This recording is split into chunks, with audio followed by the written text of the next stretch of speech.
हंस और काग। पुराने जमाने में एक शहर में दो ब्राह्मण पुत्र रहते थे। एक गरीब था तो दूसरा अमीर। दोनों पड़ोसी थे। गरीब ब्राह्मण की पत्नी उसे रोज ताने देती झगड़ती। एक दिन 11 के दिन गरीब ब्राह्मण पुत्र झगड़ों से तंग आकर जंगल की ओर चल पड़ता है, ये सोचकर कि जंगल में शेर या कोई मांसाहारी जीव उसे मारकर खा जाएगा। उस जीव का पेट भर जाएगा और मरने से वो रोज की झिकझिक से मुक्त हो जाएगा। जंगल में जाते ही उसे गुफा नजर आती है। वो गुफा की तरफ जाता है। गुफा में एक शेर सोया होता है और शेर की नींद में खलल न पड़े इसके लिए हंस का पहरा होता है। हंस जब दूर से ब्राह्मण पुत्र को आता देखता है तो चिंता में पड़ सोचता है, ये ब्राह्मण आएगा, शेर जगेगा और इसे मारकर खा जाएगा। 11 के दिन मुझे पाप लगेगा, इसे बचाए कैसे। उसे उपाय सूझता है और वो शेर के भाग्य की तारीफ करते कहता है, ओ जंगल के राजा उठो जागो, आज आपके भाग्य खुले हैं। 11 के दिन खुद विप्रदेव आपके घर पधारे हैं।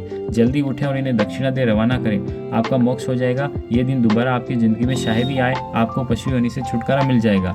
शेर दहाड़ पर उठता है। हंस की बात उसे सही लगती है और पूर्व में शिकार किए मनुष्यों के गहने थे वे सब के सब उस ब्राह्मण के पैरों में रख शीश नवाता है, जीभ से उनके पैर चाटता है। हंस ब्राह्मण को इशारा करता है, विप्रदेव ये सब गहने उठाओ और जितना जल्द हो सके वापस अपने घर जाओ, ये सिंह है कब मन बदल जाए। ब्राह्मण बात समझता है, घर लौट जाता है।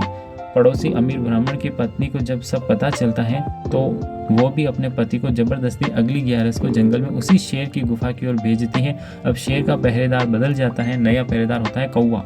जैसे कौवे की प्रवृत्ति होती है वैसा वो सोचता है, बढ़िया है ब्राह्मण आया, शेर को जगाऊं, शेर की नींद में खलल पड़ेगी, गुस्सा आएगा, ब्राह्मण को मारेगा तो कुछ मेरे भी हाथ लगेगा, मेरा पेट भर जाएगा।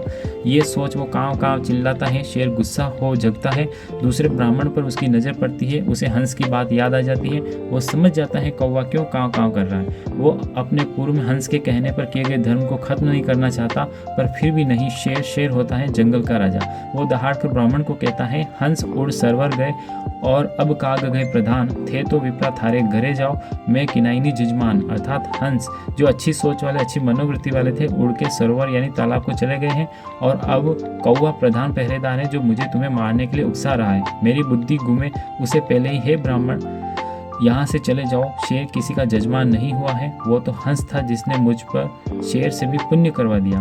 दूसरा ब्राह्मण सारी बात समझ आता है और डर के मारे तुरंत प्राण बचाकर अपने घर की ओर भाग जाता है। शिक्षा, कोई किसी का दुख देख दुखी होता है और उसका भला सोचता है, वो हंस है। और जो किसी को दुखी देखना चाहता है, किसी का सुख जिसे सहन नहीं होता, वो कौवा है। जो आपस में मिलजुल भाईचारे से रहना चाहते हैं वे हंस प्रवृत्ति के हैं, और जो झगड़े कर एक दूसरे को मारने लूटने की प्रवृत्ति रखते हैं वे कौवे की प्रवृत्ति के हैं।